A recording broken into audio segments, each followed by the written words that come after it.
Hello అండి, welcome to our channel ఉప్పు కారం మసాలా. నేను మీ అర్చన.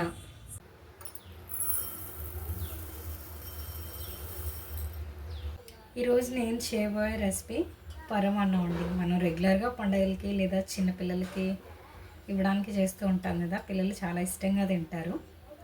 దాన్ని కొంచెం హెల్తీగా చేద్దాం. నేను మా పిల్లల కోసం చేస్తున్నాను.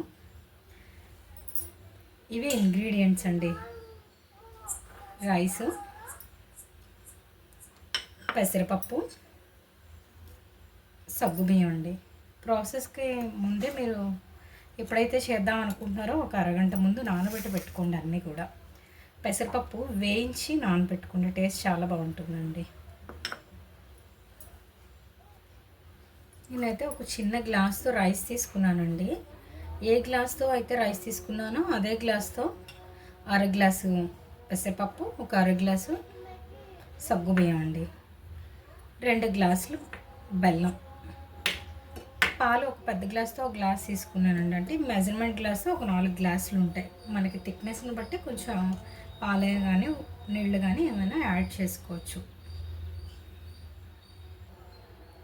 మనం ప్రాసెస్లోకి వెళ్ళే ముందు బియ్యం, పెసరపప్పు, సగ్గుబియ్యం ఈ మూడింటిని కుక్కర్లో వేసి ఒక 4 విజిల్స్ వేయించాలండి. అలాగే పాలు మరిగించి పెట్టుకోవాలి, బెల్లాన్ని కరిగించి పెట్టుకోవాలి.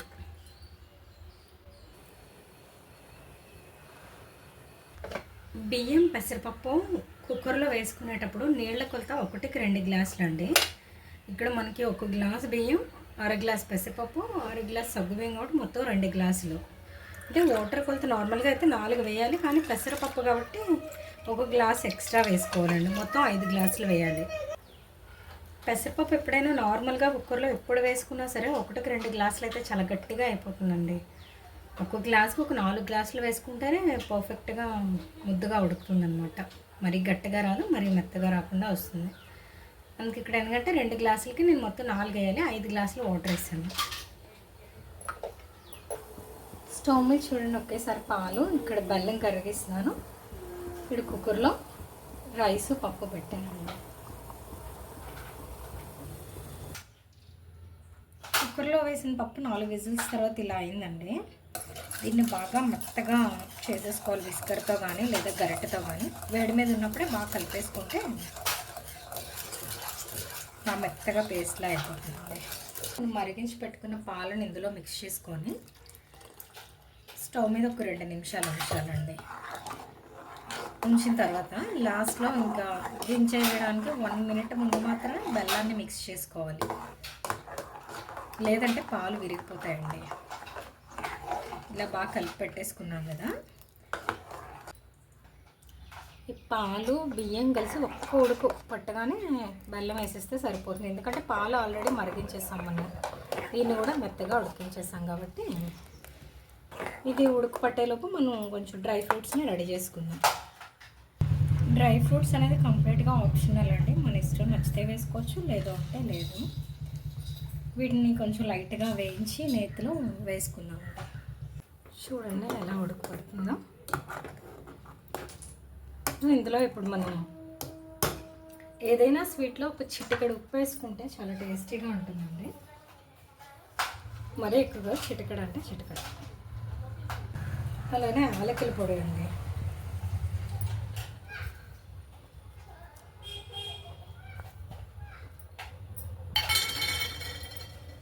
యాలకుల పొడి, ఉప్పు అన్నీ వేసి బాగా కలిపేసుకొని ఇప్పుడు మనం కరిగించి పెట్టుకున్న బెల్లాన్ని యాడ్ చేసుకుందామండి.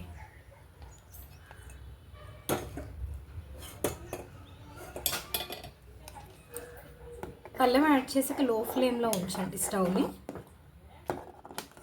లో ఫ్లేమ్లో ఉంచి ఒక 2 నిమిషాలు అలా కలుపుకోండి.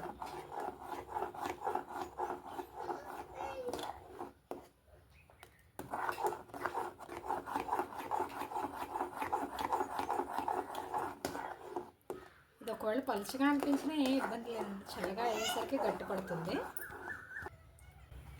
దింపేసే ముందు వేయించి పెట్టుకుని డ్రై ఫ్రూట్స్ని వేసుకున్నానండి.